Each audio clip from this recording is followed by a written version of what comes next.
समय की बात है। भगवान विष्णु वैकुंठ में अपने विश्राम में लीन थे। अचानक वे उठ जाते हैं और कहीं चलकर जाने लगते हैं।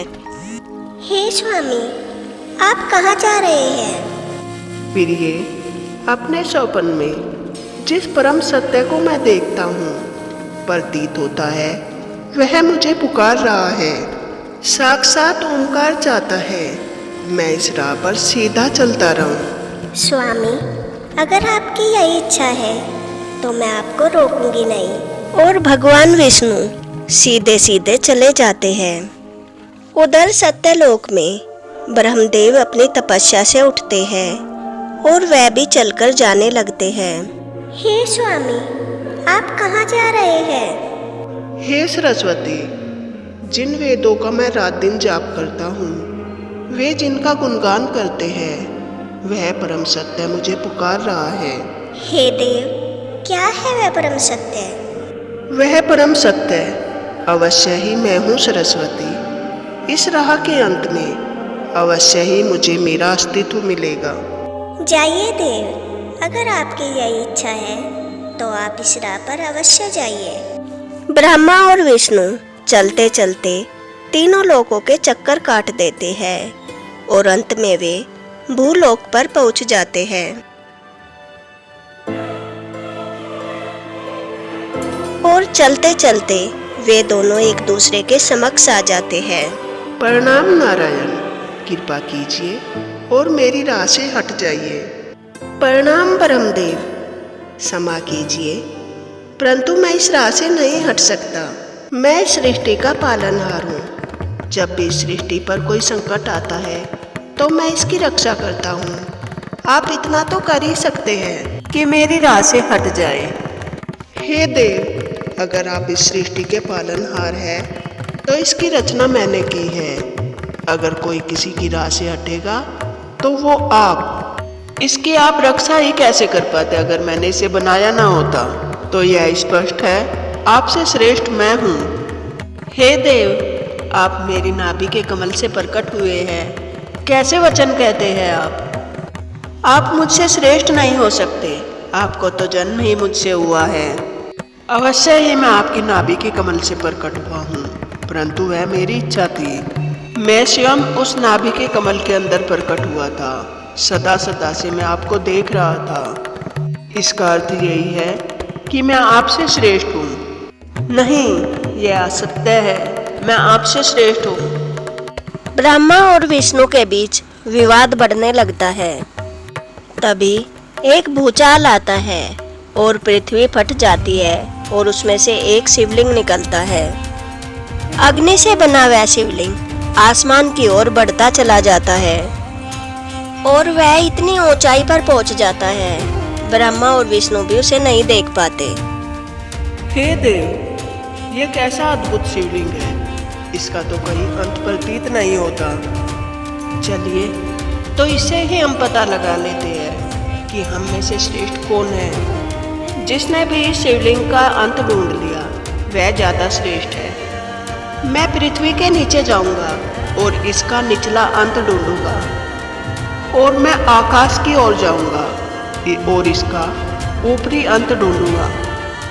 भगवान विष्णु एक वराह का और ब्रह्मदेव एक हंस का रूप ले लेते हैं।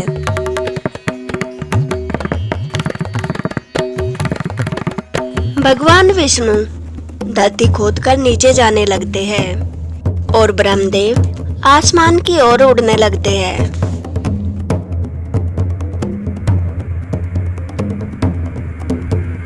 भगवान विष्णु को पृथ्वी को खोदते हुए बहुत समय हो जाता है। प्रतीत होता है इस शिवलिंग का कोई अंत ही नहीं है। मैं थक चुका हूँ और मुझे भूख लगी है। अब मुझे ऊपर जाना चाहिए। प्रभु शिव का अंत मैं कभी नहीं ढूंढ पाऊंगा। और भगवान विष्णु ऊपर की ओर जाने लगते हैं। ब्रह्मदेव ऊपर की तरफ उड़कर जा रहे थे और वह भी थक जाते हैं। और तभी एक केतकी का फूल नीचे की ओर गिरता हुआ आता है। वह उसे रोक लेते हैं और उससे पूछते हैं, हे केतकी के पुष्प, तुम कहाँ से आ रहे हो? प्रणाम ब्रह्मदेव। मुझे एक भक्त ने इस शिवलिंग के ऊपर चढ़ाया था, परंतु एक हवा के झोंके ने मुझे नीचे गिरा दिया। तुम शिवलिंग के ऊपर थे? तो अवश्य ही शिवलिंग का अंत है और मैं उसी अंत को ढूंढ रहा हूँ। जब मुझे पता ही चल गया है कि इस शिवलिंग का अंत है, तो मुझे वहाँ जाने की आवश्यकता ही क्या है? हे केतकी के पुष्प, तुम्हें मेरी सहायता करनी होगी। जब मैं नीचे जाकर विष्णु से कहूँगा कि मैंने इस शिवलिंग का अंत ढूंढ लिया, और तुम कहोगे कि मैंने तुम्हें उसी शिवलिंग के अंत के ऊपर से उठाया है। परंतु ब्रह्मदेव, वह असत्य होगा और मैं असत्य कैसे बोल सकती हूँ? हे केतकी, मैं सृष्टि का रचयिता हूँ। अगर तुम मेरी सहायता करोगी तो मैं तुम्हें सभी पुष्पों में सर्वश्रेष्ठ स्थान दूंगा। जैसी आपकी इच्छा ब्रह्मदेव। और ब्रह्मदेव केतकी के फूल को लेकर नीचे की ओर जाने लगते हैं। बोलिए विष्णु, आपको इस शिवलिंग का अंत मिला? नहीं ब्रह्मदेव, इस शिवलिंग का कोई अंत नहीं है। भगवान शिव अनंत है, परंतु मैंने इसका अंत ढूंढ लिया। अर्थात मैं आपसे श्रेष्ठ हूँ, और यही नहीं सर्वश्रेष्ठ हूँ। नहीं ब्रह्मदेव, यह सत्य नहीं हो सकता। नीचे की तरफ तो इस शिवलिंग का कोई अंत नहीं था, फिर ऊपर की ओर कैसे हो सकता है?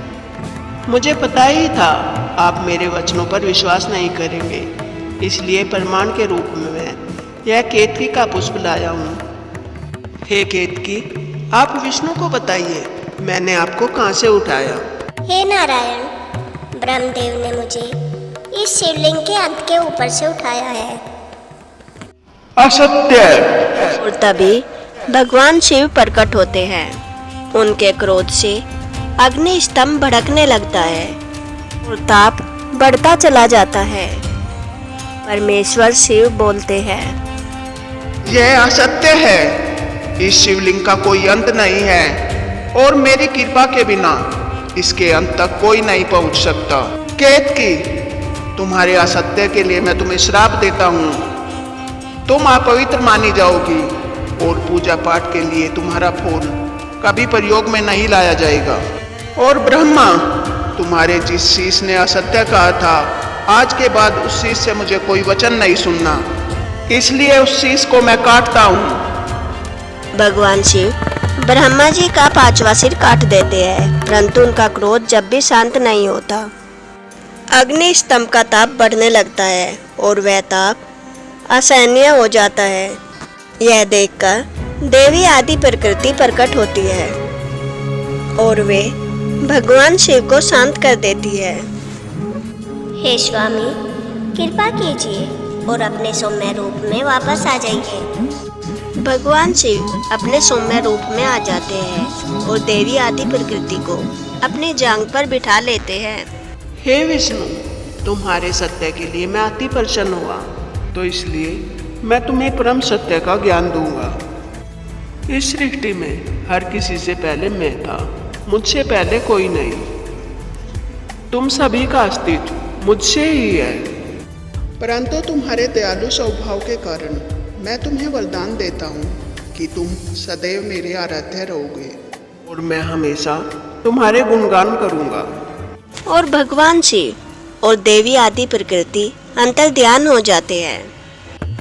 अगर आपको यह लिंगो भवा कथा पसंद आई हो तो वीडियो को लाइक करें और ऐसी ही नई नई कथाएं सुनने के लिए मेरे चैनल को सब्सक्राइब करें।